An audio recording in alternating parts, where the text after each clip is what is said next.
Hi guys, my name is Fred and once again, welcome to Achimota Farms. Today I want to talk to you guys, especially to my brothers who are living abroad or living in the city that wants to do farming or even any project in Ghana. Most of the time we tend to buy a lot of things, and sorry to use this word, that tends to be rubbish that we never use either on our projects or at our farm. And today I am a victim of that, and I want to tell you that do not buy it till you watch this video. So stay tuned as I bring you this episode.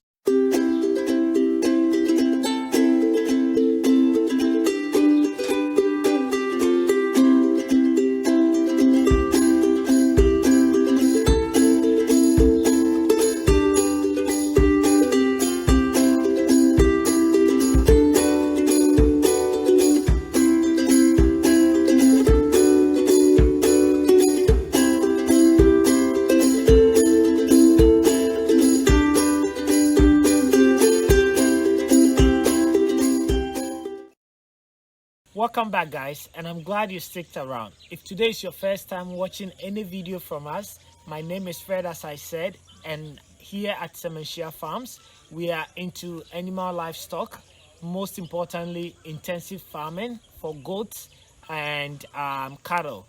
We do poultry farming, we do a lot of crop which is more maize focused. We're working on a project on pigs and other livestock as well. If you're watching us today for the first time, we are no experts, but we are sharing with you our experience, our mistakes, and hopefully you sitting at home that is watching us and very energetic about starting any of this project can learn from our mistakes.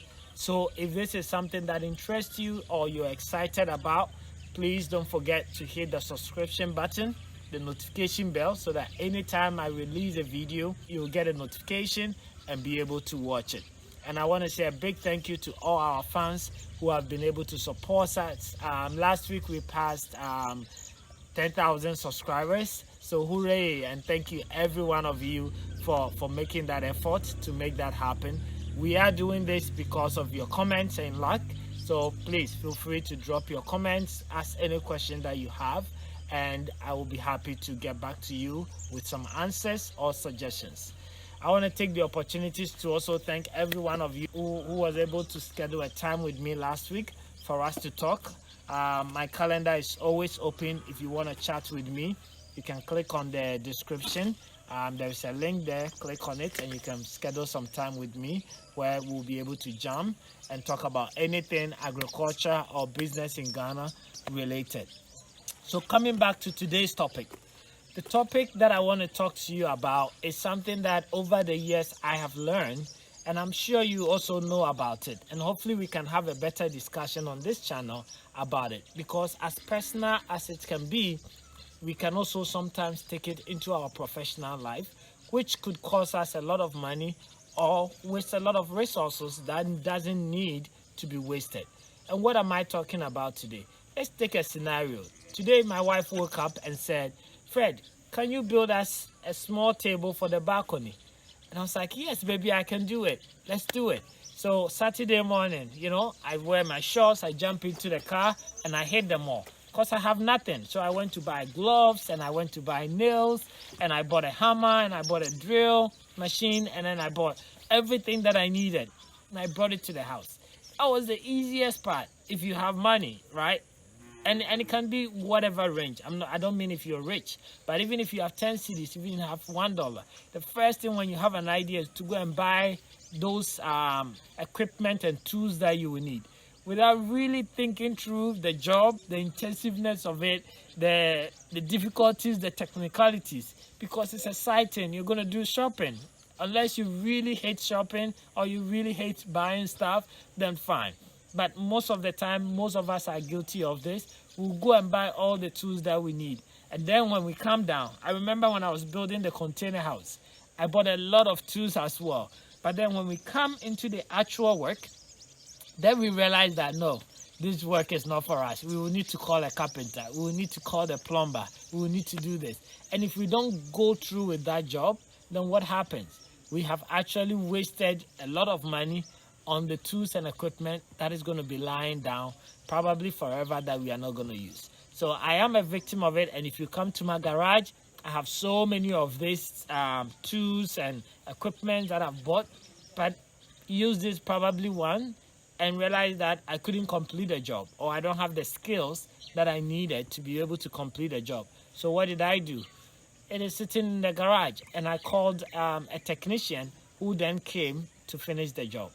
So basically, I know you are sitting at home and you can think about exactly something that you've purchased and probably used it once, or even didn't use it at all, because in the midst of it, you realize that you don't even know how to handle it.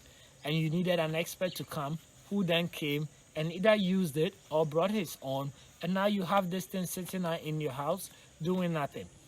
That is the personal side. Let's come to the professional side. And in terms of our project, most of the time, especially those of us who are living abroad, when we decide to embark on a project in Ghana, what we do is we try to buy a lot of the things from abroad. Yes, some of the things you might not get in Ghana, but most of it too, you will get it in Ghana. You might not get it as brand new, you might get it as second-hand, but we tend to buy a lot. I am, for example, if you go to my garage, I do have things that I haven't even opened it. That when I was thinking about building the ranch, I was like, okay, this padlock is going to work. I need this thing to do this, right? And then you bring it here, and then at the end of the day, you don't end up using it, right? So today, I guess what I'm telling us and want us to be very conscious that as we start different projects, right? I went to a farm in Kumasi, right? And the man was starting a poultry farm and brought everything from the US. And if you look at the cost of how much he bought, like drinkers and all these things, my question to him was, you could have gotten this here at half the price, right? So sometimes we don't know that we can get it here, but let's do more research. Let's make sure we are researching to know if we have it in Ghana or not. Because if we have it in Ghana, then there is no need for us to buy it and ship it here and pay. I mean, I don't need to tell you about all the craziness at the port and the duties and so on. Go through all those pain just to come realize that we could have actually buy it from here. One of the biggest things that I want to tell to you guys about is the machine behind me. So the machine behind me, which is called payloader, Americans call it wheel loader, Ghanaians call it caterpillar. You know, I think that's the most common thing that we call it. This machine has a lot of uses, right? But if you're a farmer, the only time you will need this machine is probably to clear your land. As you guys know, that is what I've been using to clear. When I bought the 90 acres of land, it was very useful for a month. The machine was on the ground clearing everything. And why do we need that? I mean, we've done a lot of videos, but in a summary, basically, if you are a farmer and you're going large scale and therefore going to go mechanical and have a tractor, plow, and all the farming implements, you cannot go and just cut the trees and weed and be able to use that. You will need a wheel loader or a payloader to be able to uproot all the roots and the trees on the land, so that it's very bare for you to use tractor implement to work on the farm. And that's the only reason why, a farmer, you will need such a machine. So as I said, that is the only time that you will need a machine like this. So why go buy such a machine if you just need it to clear your land, right? I think I spoke to two brothers in the US last week, and they were thinking about actually buying one of these machines because they have over, I think, is it 1,000 acres or something? It's a very big land, right? But the actual sense is you can actually do that. This machine is costing you about $90,000, right? So with $90,000, you can buy a lot for your farm. You can buy a lot of land. But meanwhile, you can rent this machine maybe a day for $2,000. You know, now that it's here, people come and they rent it. We put it on a low bed and we take it to Nkranza, we take it to Tachiman, wherever, and they use it for 2 weeks, 1 week, and they bring it back, right? Some people also need it to clear their land and so on, and they will rent it. But I don't think that it is smart for a farmer to be able to use that intense money to buy such a machine and use it just by clearing the land and have it there. So again, this is the part of the issue where it can move from personal mistakes to very professional mistake. I bought this because we use it for so many other things. Unless you're really doing a large scale, where in the US I've been to some ranches, and they will use it actually to fetch cow's food and other things. But here I don't think you need it. So instead of buying it, why don't you just go and rent it? The same thing with tractor. A tractor is costing you, about $50,000 or $40,000. Why would you spend the money on a tractor if you have 5 acres, 6 acres, and you can rent it from somewhere with a plow, with a planter, and so on? So let's really think about this as we are thinking about our projects and going into farm, that we are better off renting if we can find it. I know a friend of mine have also started a company called Tractor, and basically connecting people with tractor to farmers who need to rent it. You can check it out, Google it, and you'll be able to reach out to them. Just by testing a code, be able to connect you to the closest tractor by you, where you can actually rent it.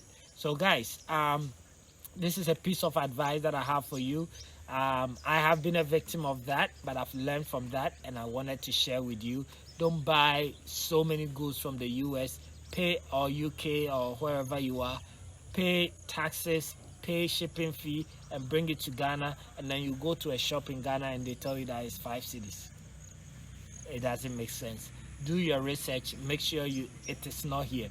There are so many things that is not here that when you bring, it's gonna help. But even that, the timing is also very important. So let's not be as excited as I was to build a table for my wife and end up spending money and not being able to complete the project. So a word to a wise is enough. So thank you very much, guys, and we'll see you later.